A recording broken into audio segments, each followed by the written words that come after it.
Welcome back, friends, to Wednesday Night Live. Glad to have you aboard. We've got a lot to talk about tonight, as we normally do, and so I'm going to ask that you get a pencil and paper to take some notes.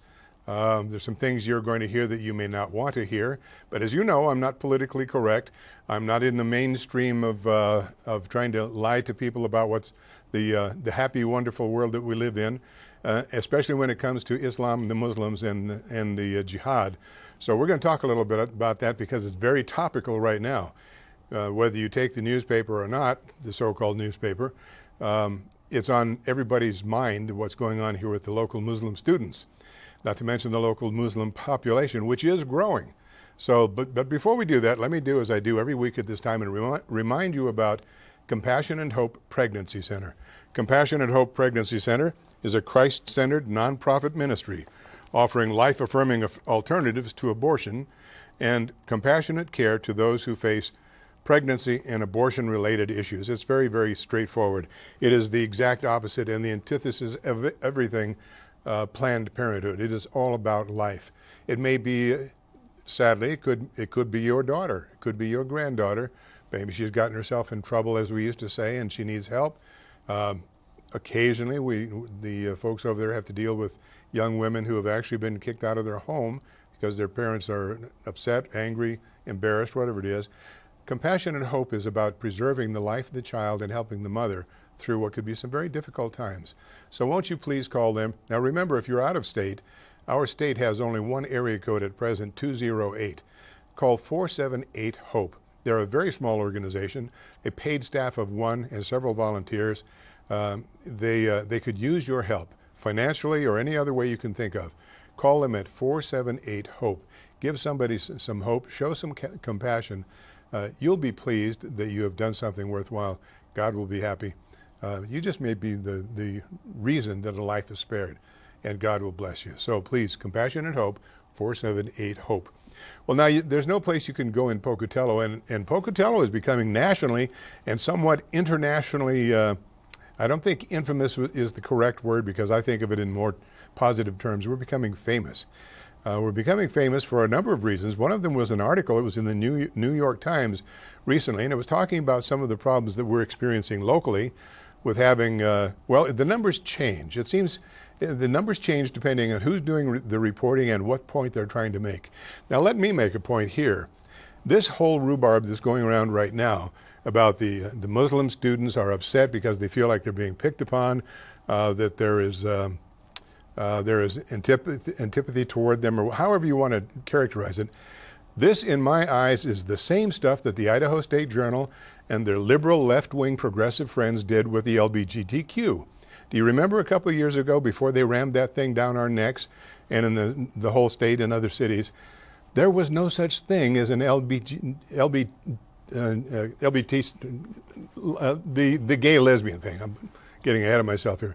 There was no problem here. There was nothing happening here. It was not in the news. And then one mother, Susan What's-Her-Face, decided because she has a homosexual son, and her homosexual son felt threatened for whatever reason, and so he went to school in another city. But she decided that she needed to have a cause. The mayor and the city council put her on the Human Rights Commission here in the city, and she decided to make a cause that didn't exist. And that was that the LGBTQ were being abused, that they weren't able to get jobs, they weren't able to get waited on in restaurants. Bull. And you know it and I know it. And I think we've pretty well proved it. We had a big fight about it. We had a referendum that only lost by 56 votes after the LGBTQ people from around the nation spent $156,000 to beat us. Now, during that whole campaign, we had the ISJ every day with some sensationalized headlines, banner headlines sometimes, above the fold, about the horrible things that were happening in the homosexual community and how they were being abused, and they needed to have, pardon me, they had to have gay rights, and they were being discriminated against if men couldn't use, males couldn't use the female locker rooms and bathrooms and all that. Big fight. It's still going on. Around the country, there are still fights being fought on that. And it will probably come back here to Idaho eventually. And, you know, we were in that before. It'll probably come back here because it isn't going away. Well, the Idaho State Journal decided to be the water boy for the gay community, the homosexual community. Now they've decided to become the water boy for the Muslim community. Now keep in mind that we had no Muslim community as such before President Velas and his happy gang of recruiters at the university decided that, hey, the Saudis have lots of money. That's a cash cow. Let's start ringing it up. And so they started recruiting and getting the Muslims over here, mostly from Saudi Arabia and Kuwait. Now there are other foreign national students here, and they don't seem to be a problem. And they don't seem to be having any problems. I'm sure that the Idaho State Journal will try to invent one, because that's the way Ian Fennell feels that you sell papers. You keep a pot brewing, keep it bubbling, keep that lid almost off the pot, and keep it bubbling and sell papers. Well, I think that I can speak for a number of people in this community who are sick and tired of the ISJ being the water boy for every drummed up, phony cause that they can come up with. And that's what I see this as.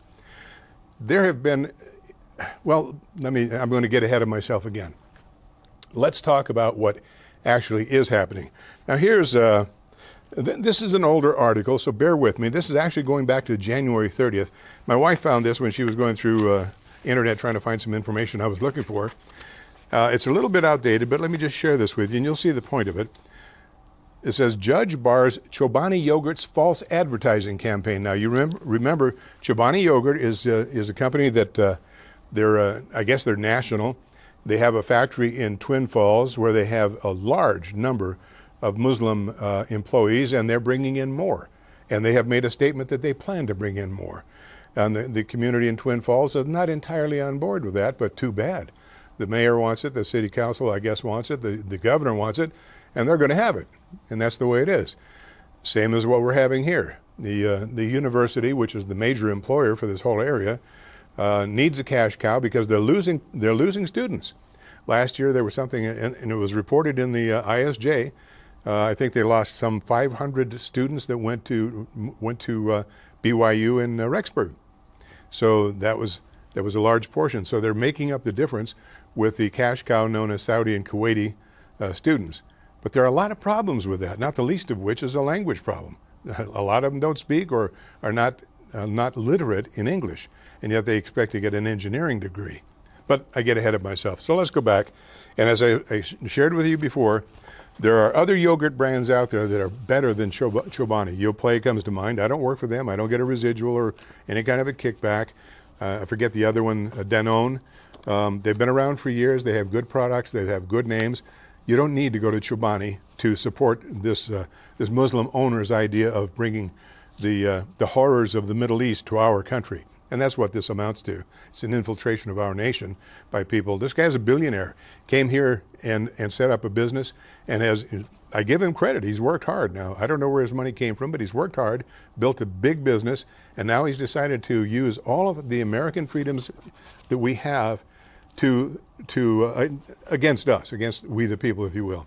Anyway, here's the article. A federal judge has barred Chobani from continuing an ad campaign that likens Yoplait yogurt to bug spray, a response to General Mills' suit against Chobani for false advertising. This is part and parcel what the Muslims do, this kind of stuff.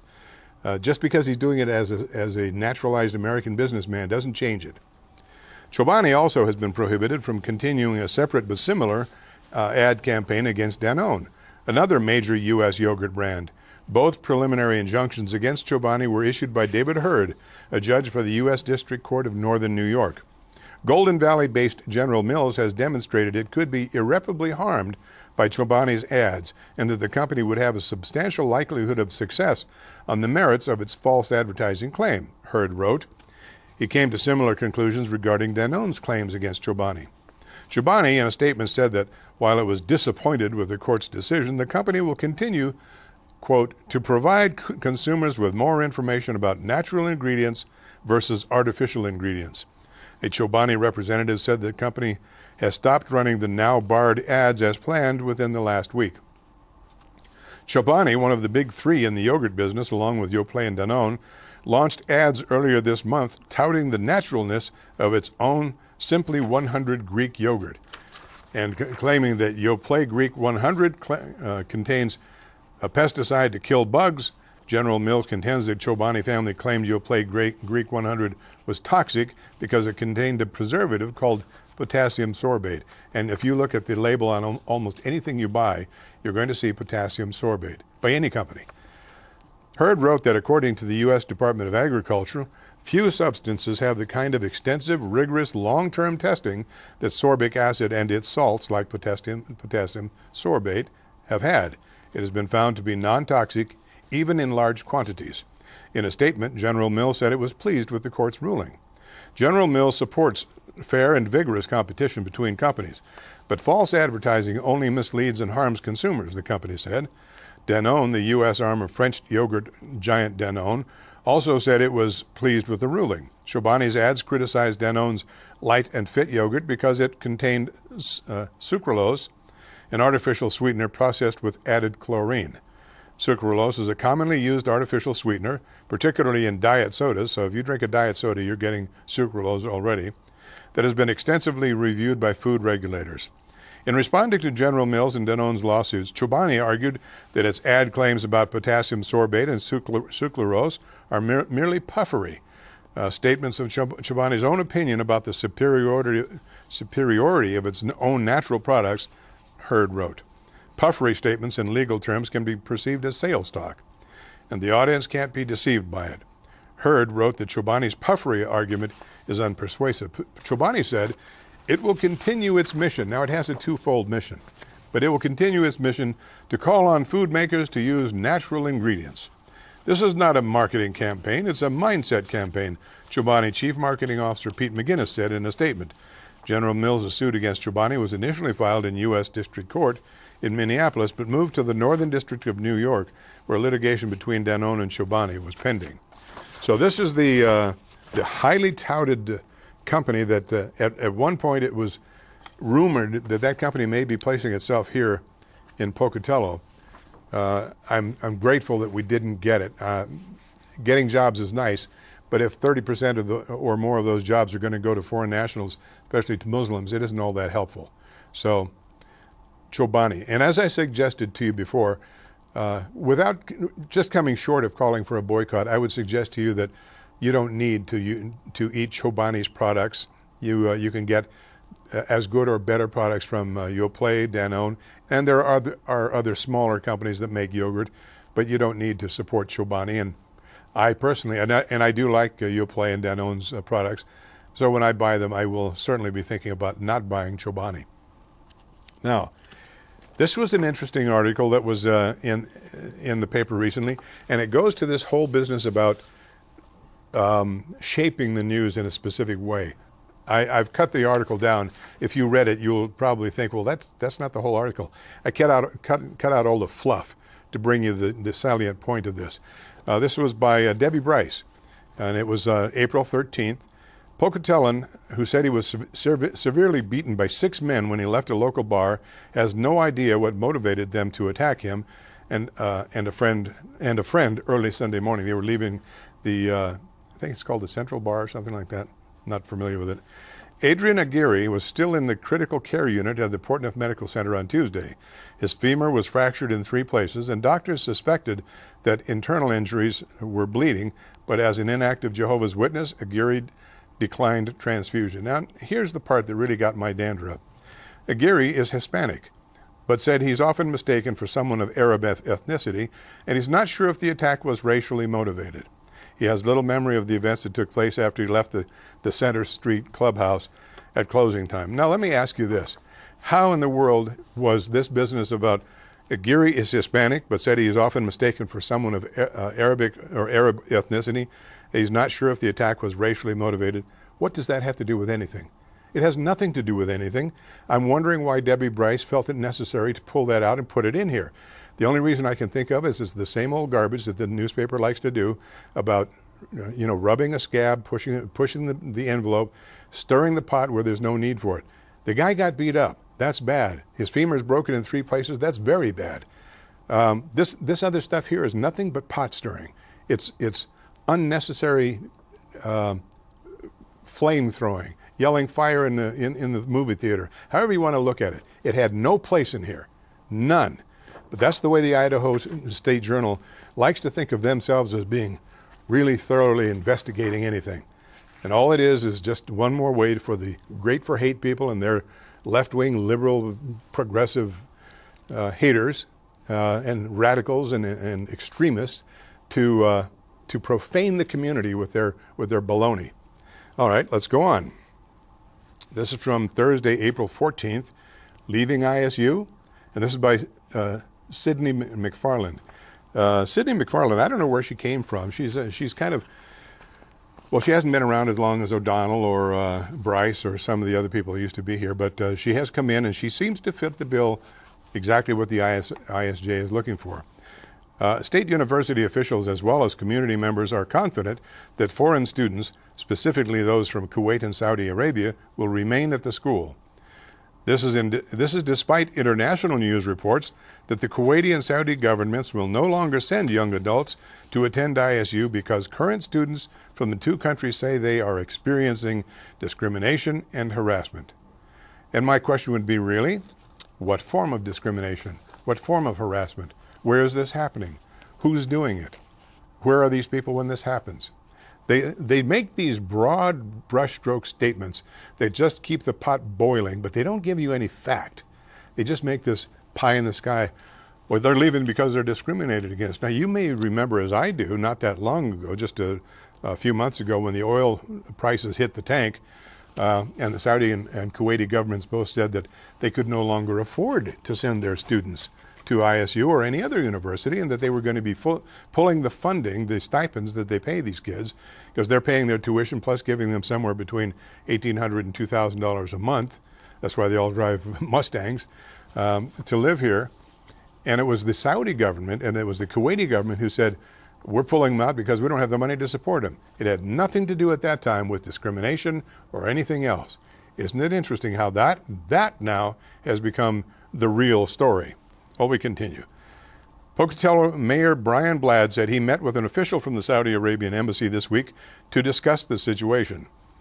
Bladd said that official felt comfortable with the steps being taken by the university and the local community and was going to encourage Saudi students to stay at ISU. Oh, really? Now, is it still, are they still broke? Is Saudi Arabia and Kuwait, are they still broke? Or now they can afford to keep them here? What's the real story on that?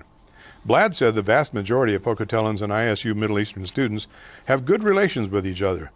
Quoting, it's less than 5% of people, maybe even 2%, who are causing this problem, the mayor said. What problem? How did he arrive at 5% or 2%? I'd like to see the data that supports his coming to this conclusion and making this very broad, unsubstantiated statement. Bladd has in the past made very overt gestures of his love and affection for the Muslim community. I would like to think that he's doing it because he's the mayor and trying to be an ombudsman for the city. Somehow I think it goes beyond that. I don't really know. But it's clear that he is certainly on board with this whole thing about the poor, abused Muslim students. In a story published Wednesday by Gulf News, an English language newspaper published in the United Arab Emirates and covering the Middle East, Kuwait's higher education minister, Dr. Badar El-Isa, said the ministry would no longer be providing scholarships for Kuwaiti students to attend ISU. The Gulf News also reported that the ministry would be taking steps to transfer current ISU Kuwaiti students to other universities. Bye-bye. Yeah, that's the way I look at it. According to the Gulf News, the Saudi cultural attaché in Washington, D.C., Mohammed El-Isa, said the Saudi Arabian Cultural Mission would also be suspending scholarships for Saudi students to attend ISU. Remember, their original story was we can no longer afford it. Officials from both Kuwait and Saudi Arabia said their reason for pulling out their students was the harassment, discrimination going on at ISU and in the Pocatello community. Really? Really? It's interesting. You know, both of my granddaughters have been harassed and in essence stalked by Arab students, Muslim students.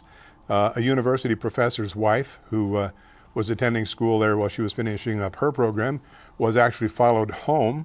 That university professor has since retired from the university and has made very clear how he feels about the university and how they're handling this.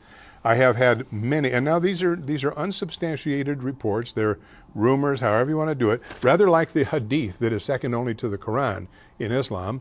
It's second party and third party. But I have had numerous people have told me about things that are horror stories that are happening to, especially to their daughters at ISU and elsewhere. Someone dear to me who works at the university was actually forced off the sidewalk by three Arab students in the wintertime when she was walking on the sidewalk and they were walking in the opposite direction. And rather than give way to them as we in the Western world would do, she was forced off the sidewalk and literally pushed onto the icy street by these pillars of virtue from Islam. So I don't, I have a hard time when I see this, the mayor going to bat for these people and the ISJ carrying the water and stirring the pot, when you're not going to find a whole lot of people in this community that agree with the stuff we're being fed. And I think you probably have had similar either incidents, or you know somebody who has, you've spoken to somebody else. I'd be happy to hear from you. I'd really like to know what your incident has been with the Saudis and the Kuwaitis, and find out who is harassing whom. Let's continue. On Wednesday night, ISU President Arthur Velas posted a letter addressing these issues to the university's website. The letter acquired more than 600 signatures from Pocatello residents pledging to stand against intolerance and promote a diverse community. There it is, the same old thing, intolerance and diversity. The stuff you get from the UUs, the great for hate people, the left wing, the Bernie Sanders, Hillary Clinton gang. It's all about touchy-feely good. We'll talk about what that means later. But the letter was also sent out to ISU students and faculty, quoting, "As you know, the safety and security and well-being, both physical and mental, of our students are our preeminent focus," wrote Velas in his letter. I suspect you would find some female students here that wouldn't think that way. Our ability to attract and retain students who seek a college degree will be impacted because any crimes against students will discourage students from Idaho, the U.S., and the world from enrolling here. Yeah, that could be true. But who are the real victims? That's the story. According to ISU spokesman Stuart Summers, there are approximately 535 Kuwaiti and 481 Saudi students enrolled at the university. Now, these numbers change all the time, so we're right around 1,000 now. Overall, international students from these and other countries make up about 9% of ISU's total student population. Pocatello, quoting, "Pocatello is known as a welcoming and compassionate community," wrote Velas. "It's a reputation we don't want to lose because of the actions of a few whose values are inconsistent with those of the majority." And my question would be, the actions of a few whom against the majority? The majority are the Americans who live here. The majority are the non-Muslim students that live here. And who are the recipients of the problems? According to Blad, foreign students who pay nearly 3 times more in tuition than in-state ISU students contribute an estimated $150 million to the economy of Pocatello annually. And here it is. Here's the truth of this whole thing. It's the cash cow. It's the bottom line. It's the last number on the ledger. Folks, we got along without Muslims here before. Our university was struggling. Our university is struggling because it doesn't have good leadership. And because it doesn't have good leadership, there is a trickle-down effect from bad leadership as well. But our community survived and was prospering long before the Muslims came here and started being a cash cow for the university. And I look at it this way, and this is just me, being a Republican small r and believing in the classic free enterprise type of system, our university should be no different from any other business. And it is a business. It is the business of teaching people specific things. If the university is so bad, or if its leadership and its administration is so poorly done that it loses people, then let it go away. If it is not able to carry its own weight, if it is not able to make it because it's not doing things right, then let it go away. There are other universities in this state that are doing very well, thank you. And if ISU here in Southeast Idaho can't cut it, then maybe it's time to close the doors and start going elsewhere. Their biggest threat currently now is that they're worried about Idaho Falls opening up a community college, a 2-year college. And ISU is concerned about losing their first 2-year students, as they well should be. If ISU is only serving the faculty, if it is only serving the employees, and it is not adequately serving the community, then it really probably has a better chance of working elsewhere. Any business that can't meet the needs of the public is going to go out of business. And ISU and any other school is no different. We see the unions, especially the public sector unions. Those are the guys that are so protected that you can't even fire them. Constantly with the drumbeat of more money for teachers, more money for schools. But the product continues to be no good. And so we find time and time again when students leave our grade schools and high schools to go to university, they have to have remedial training just to be able to go to the first year or two of school. So the school system, in essence, is, if not broken, it's certainly badly damaged. And ISU, just because it's a university, is no different. Now, they have some fine professors there, and I am not denigrating the educational staff at all. If it sounds like that, please don't misunderstand. I am not in any way, shape, or form denigrating the professional professors and teachers at ISU, but their leadership stinks. And if the leadership is going to pound this school into the rat hole, then the leadership needs to be held accountable. But you and I have no obligation, none at all, to support a failing university and to allow them to bring in the Saudis and Kuwaitis as cash cows to make up for their inefficient administration. I'm sorry, it doesn't cut it. Well, so much for the soapbox. Let's get back to the article. Let's see. In addition, U.S. Attorney Wendy Olson will hold a press conference. Now, remember, this is from the 14th, and the 14th, and that press conference has already been held Thursday outside the federal courthouse in Pocatello to discuss discrimination issues being faced by ISU's foreign students. After the press conference, she will meet with some of the Saudi and Kuwaiti students. Olson's office has denied that her visit to Pocatello is tied to recent discrimination issues at the university. Really? But all of this does come on the heels of anti-Muslim DVDs recently being left on cars in ISU parking lots, and a New York Times article published last month which pointed out the culture clash between the Pocatello community and the Middle Eastern students. Rahim, that's one of the Rahim brothers, two doctors here, said several of ISU's Middle Eastern students have also recently found racist notes left on their vehicles. The New York Times is quoting, "The New York Times article isn't the narrative for all of us," said Rahim. "What we're talking about on Monday will be the narrative we know. Every community has these hiccups and issues." Now here's a note I made, a note to self, so to speak. A number of Middle Eastern students have been allowed to leave the country rather than face prosecution for alleged charges of destruction of property, stalking, rape, and other crimes. And I ask you, are you as tired as I am of the constant drumbeat against the invisible they, them? Yeah, I am. I'm sick of it. It was the same thing when the homosexual community wanted to force everybody to bend to their desires, their lifestyle. Now the newspaper, because let's face it, the newspaper leaves a lot to be desired. And they're not selling the papers that they need to sell. And if it were not for their ads, they'd probably go out of business. As it is, they stopped printing on Mondays. Now, I don't know of any newspaper, any place I've ever lived, that takes a print day off. Print is the lifeblood of the news. ISJ does, however, or Idaho State Journal. Yeah. All right. Now, on the 14th, Wendy Olson, the U.S. attorney, visited here in town.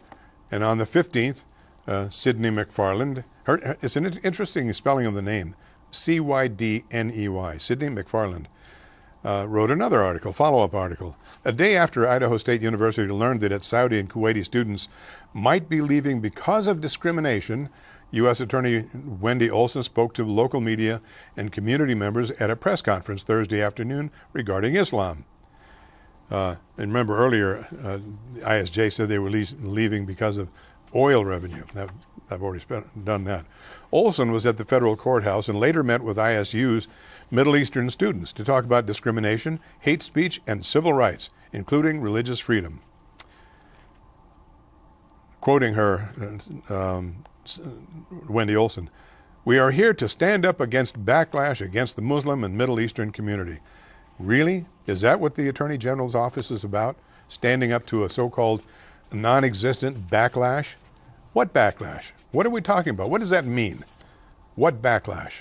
Are we talking about a backlash when people feel that they're being invaded by a foreign country, or if they're being disrespected by the university or by the newspaper or by the city government, who is going out of their way to pat popos to make people happy in the Middle Eastern world? Is that what we're talking about as a backlash? I'd like to know what that backlash means. I can tell you this. I would be surprised if I don't become a target for being so outspoken about this. Well, we've been there before. Her visit to Pocatello was part of an effort by U.S. attorneys across the country to counter anti-Muslim sentiments in our country stemming from terrorist attacks both in the U.S. and abroad. Now, do you suppose we have a reason in this country to have anti-immigrant, or more specifically, anti-Muslim sentiments? You think? How about the naturalized American? I think he was naturalized. The Nidal, Major Nidal, an alleged psychiatrist in the U.S. Army, who is an avowed Muslim, and decided to honor Allah by murdering his fellow American soldiers. So he murdered 13, and he wounded another 30 to 40, all in the name of Allah. Do you think there's a backlash? Do you think people might have ill feelings about that? How about the Boston bombers? How about the things that are going on around the nation? How about in Los Angeles or in San Bernardino? Time and time again. I've got a list here. I ran it off. It comes out to several pages of the crimes committed by Muslims in just this far in 2016, and it is astonishing the number of attacks on this soil and other soil by Muslims against the civilized world. Do you think there's a reason why people might be uncomfortable? Backlash? Is that what this is? I don't think so. I think that's a poor choice of words, even for an Attorney General's assistant.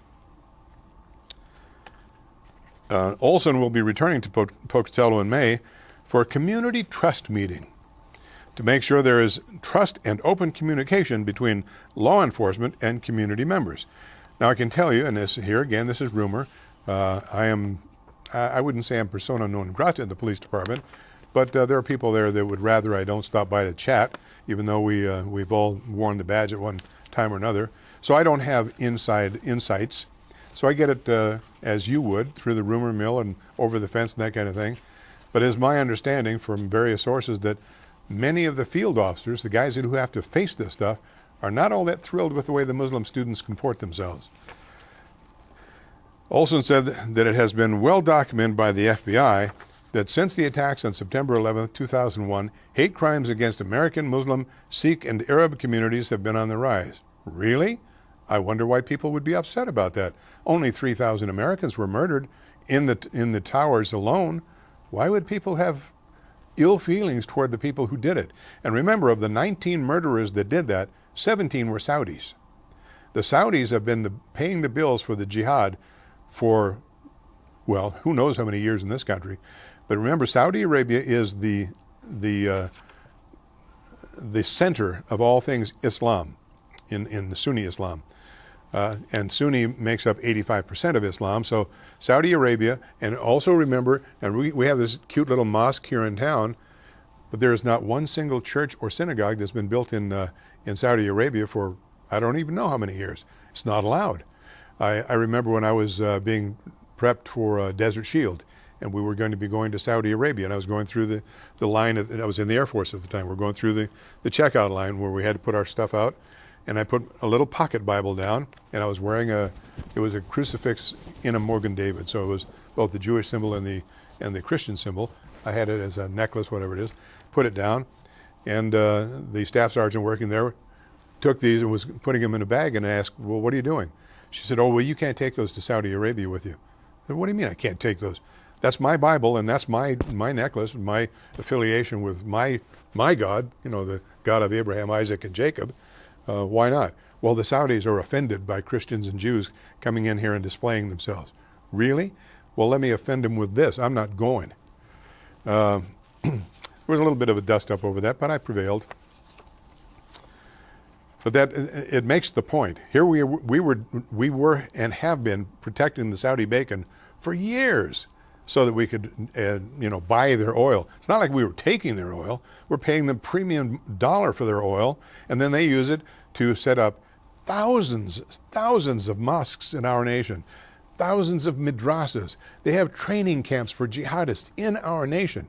In the state of Florida is inundated with mosques, and yet we can't build a single church or a synagogue in Saudi Arabia. The Saudis, especially the Saudis, have spent billions and billions and billions to send their brand of poison around the world, and in the meantime training their foot soldiers to invade, and then they say that there's a backlash? Really? Olson added that hate crimes often go unreported. Yeah, they sure do here, because there are a lot of people, I've been told of at least 2 females that were raped by Saudi or Kuwaiti students who were scared to death to go report it. Yeah, it went unreported. And she urged everyone in the Pocatello community, especially those who feel they have been a victim of a hate crime, to report such incidents to the police. Well, there aren't too many women that are under normal circumstances, as I might say it. A lot of women do not report when they're raped for many reasons. It's a common problem. The FBI is responsible for investigating hate crimes, and FBI agents are usually alerted of those crimes by local law enforcement. Olson said hate crimes hurt the community, but reporting them and dealing with them will in the end have a positive impact. I think it's more important to be known as a community that deals with hate crimes, said Olson. In Pocatello, reports of discrimination and harassment directed at ISU's Middle Eastern students have caused the governments of Saudi Arabia and Kuwait to threaten to remove their students from the university. Now, folks, I've told you about taqiyya before, and this is all part of taqiyya. It's lying and deceiving and obfuscating and covering up. And we're gonna address that in a minute. But this, remember, originally the story was because the oil prices had plummeted, Saudi Arabia and Kuwait felt that they could no longer afford the scholarships that they were lending, and so they were going to call their students home and stop funding them. Somewhere along the line, they remembered, wait a minute, jihad is ever present. We have to be on the aggression. We have to be going forward. And so the story has changed from not having enough money to now these hate crimes, these horrible things that are happening all of a sudden. This would be a significant loss to both the city and university financially, but the local reports of discrimination, particularly those reported last month by the New York Times, are also hurting the reputation of ISU, Pocatello, and Southeast Idaho. The New York Times and other national media outlets contacted ISU on Thursday after reports surfaced Wednesday that students from Saudi Arabia and Kuwait were likely going to be pulled out of ISU by their respective governments because of discrimination and harassment incidents, such as last week's distribution of anti-Muslim DVDs throughout the campus. Now here again, just as the things several years ago that it seems that only the left-wing progressives and the great for hate people and the people in the university got those years ago. I never saw any of that stuff from years ago. Here again, we have the same thing. I have yet to meet anybody in this community who has seen these so-called hate DVDs. They might be, they may be some kind of Klan's craziness or something like that. I don't know. But I haven't met anybody that's seen them. And so the only people that ever see these things are the left-wing progressives. They're the only ones that ever see them. They're the ones that cry. They're the ones that say, we've got this problem. And then the Idaho State Journal carries the water for them and loves to keep that pot stirring, keep it boiling, even when there is no real story. They'll make one. Dr. Fahim Rahim, who is Muslim and moved to the U.S. from Pakistan, has called Pocatello his home for the past decade. So he came here about the time I did. It's interesting, people despised me for coming from California, but they didn't seem to despise Rahim coming from Pakistan. I don't know of anybody from California that attacked anybody here. Plenty of people from the Middle East, including Pakistan, have attacked Americans. Rahim spoke at Olson's press conference and said it is up to the community to take back the narrative that is defining the reputation of Pocatello both nationally and internationally as a result of last month's New York Times story about the culture clash between Pocatellans and ISU's Middle Eastern students. To do that, Rahim, along with local law enforcement, city and university officials, representatives from the FBI, and Olson, will be holding an event at the Pocatello Mosque to show support for local Muslims at 3 p.m. Friday. And that was this past weekend. And I think I have the newspaper. Let's see if I have this. Here it is. I have to show this to you. Did you see this? Now check the size of the font on that. Fighting hate. Now here's this lady. I have no idea who she is. I don't think I've ever seen her before, and she's sobbing on the chest of this student. This, I don't know who he is. I guess he's a student there. We don't know why. See if it says anything about why she was sobbing here. It says Linda R. Sue got very emotional on Abdullah Al-Hassan's shoulder during Friday's meeting at the Pocatello Mosque regarding the discrimination and harassment experienced by Idaho State University Middle Eastern students in the community. For a photo gallery of the meeting, visit IdahoStateJournal.com.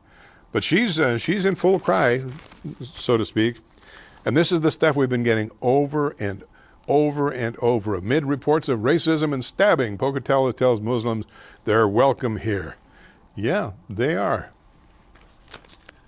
Well, anyway, let's continue. So now we've got the full weight and what do they call that? The full weight and what is it? Measure, yeah, whatever it is. Like they say, the dollar has the full weight and whatever of the U.S. dollar. Well, we have the full weight and whatever of. Let's see, we have the FBI, the Attorney General's office, the Mayor's office, and ISU, all coming to help these poor, besieged, set upon Middle Eastern students. Okay, and there was a follow-up news report quoting, "The best way to combat hate speech is with healthy speech," said Olson. "I would say keep doing what you're doing." During the news conference Thursday, U.S. Attorney Wendy Olson was asked by Matt Davenport on KPVI TV, "Is there any statistical data regarding hate crimes in New York? In Southeast Idaho?" The answer was no. A hesitant and somewhat muffled no. There is no data to back up any of the stuff that's being said.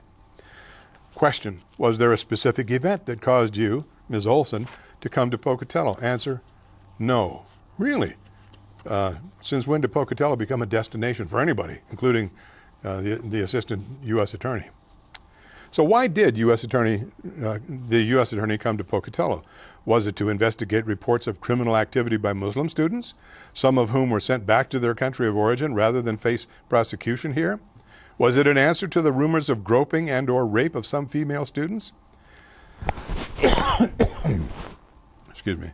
Perhaps it was in response to problems that law enforcement is having with some Muslim students.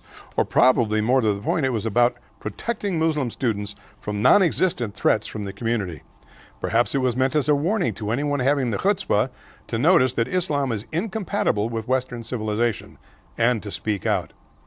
It's a lead pipe cinch that the university is worried about losing its cash cow. And that's what this is all about, folks. They're pulling out all the stops because they don't want their cash cow to go away. All right. Now here's the letter that Dr. Bayless, excuse me a minute, I'm going to try to keep from coughing on you again. Bear with me. This is the letter that Dr. Olson sent out. And were it not for the fact that we have family friends who have a college student, I would never have seen this. It hasn't been widely distributed beyond the people in academia, students and all that. Dear members of the ISU community, students, faculty, and staff, Idaho State University has been informed that approximately 50 of our students from Kuwait and Saudi Arabia have been victims of off-campus home burglaries over a period of several weeks. To the best of our knowledge, all of these burglaries have been reported to the Pocatello Police Department, who are actively investigating these crimes. In some cases, personal documents were stolen, and hateful and hurtful messages were left behind. Now, mind you, there's nothing substantiating all this. It's just a letter from Bayless, keeper of the cash cow. So basically, it's whatever his credibility is that supports this letter. These burglaries are in addition to the vandalism of 17 vehicles, including some belonging to international students, on July 17, 2015, along the Bart's Way roadway from Schubert Heights to the McIntosh Manor area. The Pocatello Police Department apprehended the perpetrator. Okay, so they got that. Although recently reported on some social media, incidents of physical abuse and harm targeted at Kuwait and Saudi students have not been verified or reported to the Pocatello Police Department. Now that's interesting that they would even admit that. Usually they would just make this blanket statement, they wouldn't go any further. As we can all imagine, home invasions invoke fear, sadness, anger, and bewilderment. Our hearts go out to those affected students as well as their peers who worry that they may be next. These students are far away from home and family and have chosen to attend Idaho State University for its reputation for high-quality educational programs in a safe environment.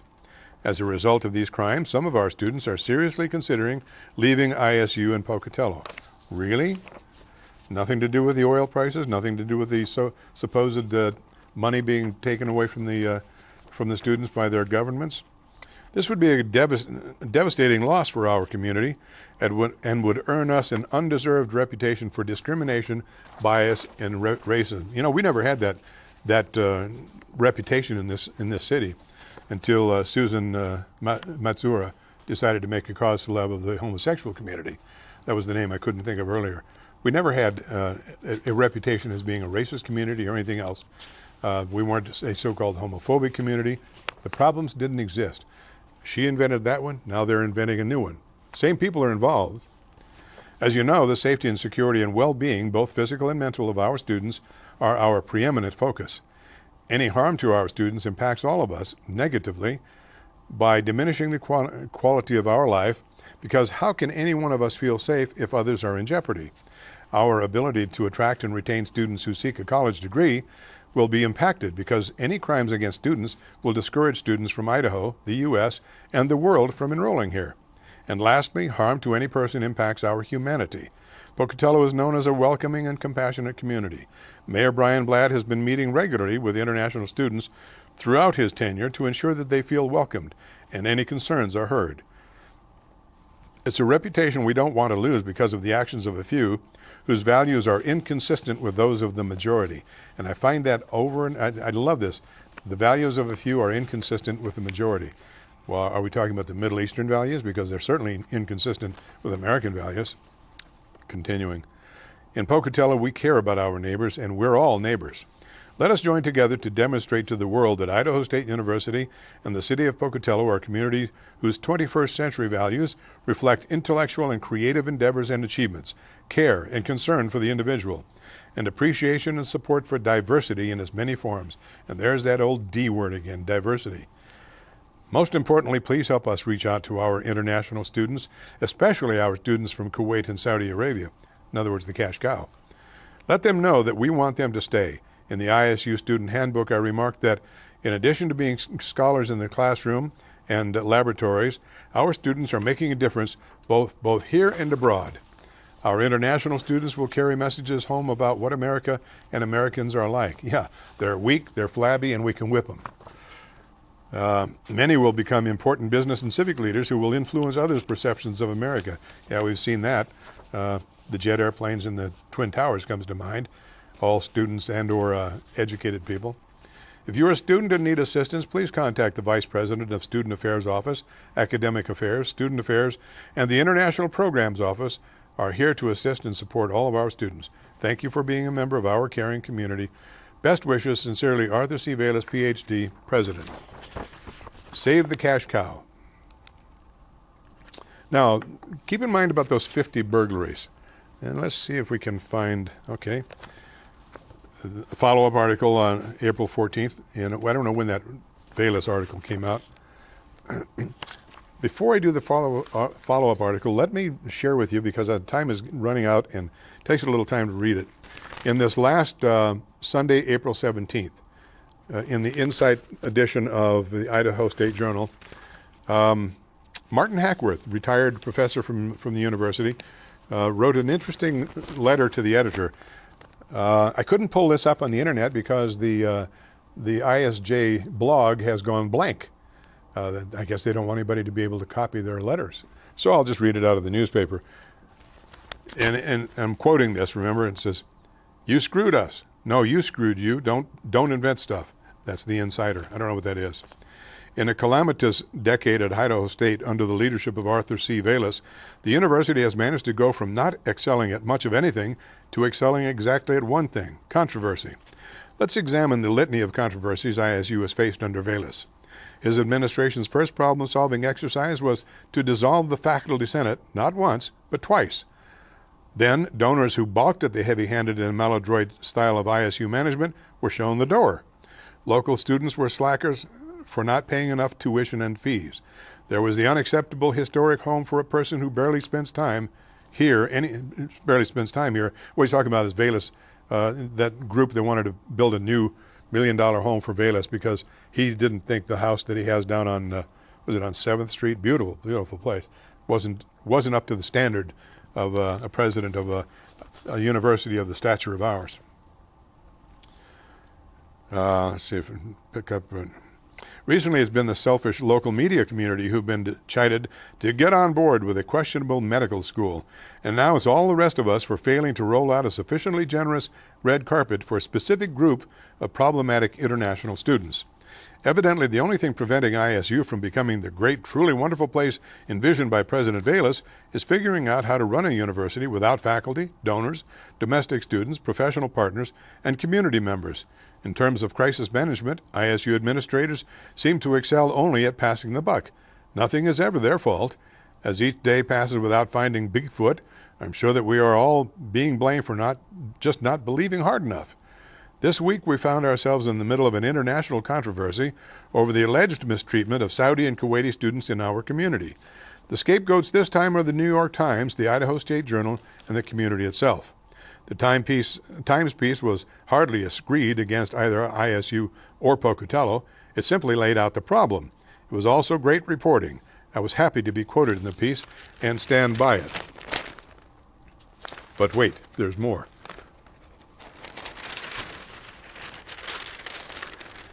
It didn't exactly take the gift of prescience to understand that being 1,000 plus students with meager credentials into a university community where they were likely to have difficulties with academics and acculturation, sans any meaningful support, was not likely to end well. ISU administrators were alerted repeatedly concerning problems that were occurring with these students almost as soon as they began to arrive in significant numbers. ISU's ignorance in this regard is completely willful. So let's set the record straight. Neither the Times reporter, Pulitzer Prize-winning Stephanie Saul, nor the Idaho State Journal, nor anyone in the community ginned up this scheme to reduce barriers to admission, including screening for infectious disease, in order to admit these students. None of us responded to pervasive and systematic cheating with a Byzantine and ineffective policy that the purpose of which seemed to be to discourage faculty from reporting it. None of us created the issues that accompany the recruitment of a large cadre of unsupervised, feckless young men from societies that are fantastically different from our own, and then absolved ourselves of any responsibility for what happened next. Nope. For all of that, you have to go to the ISU administration building. This is, I think, an important point here. Most academic issues, like cheating, don't run afoul of the law. Bribery of public officials, however, does. ISU had to look no further than Montana Tech to discover that cheating was a serious issue that likely extended beyond a handful of students. It was never an issue of not knowing, it was an issue of not wanting to know. But to the students themselves, though I believe that academic issues should not affect how anyone is judged beyond the confines of school, property abuse, stalking, and blatant disregard of laws and customs are fair game. I believe that I speak for a fair cross-section of our community when I say that international students are and have always been welcome here. It's the behaviors that have become associated with some of them that are a problem. Our feelings concerning these behaviors would be the same no matter who engaged in them. The current narrative by the ISU administration and their proxies is that these particular students are suffering persecution because of the publicity surrounding the Times piece. President Velas recently published a letter on ISU's website filled with unsubstantiated allegations. Among them, that there have been 50 victims of off-campus home burglaries among this cohort in just the past few days, a statistical curiosity that seems also surprising to local law enforcement. In the April 15th edition of Gulf News, Kuwaiti Higher Education Minister Dr. Bader El Issa is quoted as saying that all Kuwaiti and Saudi students will soon be leaving Idaho State because of racism and abuses. I'll resist the urge to repost my pointing out the likely outcome of young American students behaving poorly in either Saudi Arabia or Kuwait simply because we hold ourselves to a higher standard. Of course, in Saudi Arabia, Kuwait, if they were allowed to leave the country, they'd be lucky. They would, quite honestly, be thrown in prison or maybe even killed. Given my experience in dealing with ISU and these students, none of this amazes me. I really don't think of the majority of these kids are as bad as are bad apples either. A few are, but not most. I actually liked a few of them quite a bit, although they did generally end up disappointing me. I think that they don't get it. In many parts of the world, rules are negotiable. Someone would be doing these kids a great favor by explaining all of this to them rather than excusing poor behavior by playing the Islamophobia card. Pocatello is the best place I've ever been to, and it goes on. The claim that 1,000 students generate $150 million for the local economy is just pure fantasy. And it goes on. Well, we're running out of time. But now this is written by Martin Hackworth. Martin Hackworth and I find him as a disagreeable person, having dined with him several times at a friend's house. I found him disagreeable and we rarely agree on anything politically, but I have to say that he kind of hit the nail on the head. And you may remember a previous article where he talked about the problem with trying to deal with the students there who, among other things, now we're talking about the Arab students, the Muslim students, however you want to characterize it, who were, among other things, apparently threatening staff, threatening faculty and staff. That was another article. Well, my friends, as always happens, I have a lot more stuff than I have time. So I appreciate your watching, and I hope you'll tune in again next week. I'm once again scheduled for surgery a week from this Thursday. We'll see what happens. I'll try not to get sick, and then when we have the surgery, we're going to see how it goes from there. In the meantime, remember to pray for your family, pray for our nation, pray for Israel. God bless you and yours. I hope you'll join us again 8:30 Wednesdays or 12 o'clock noon on Saturdays. Good night. Thank you for joining us.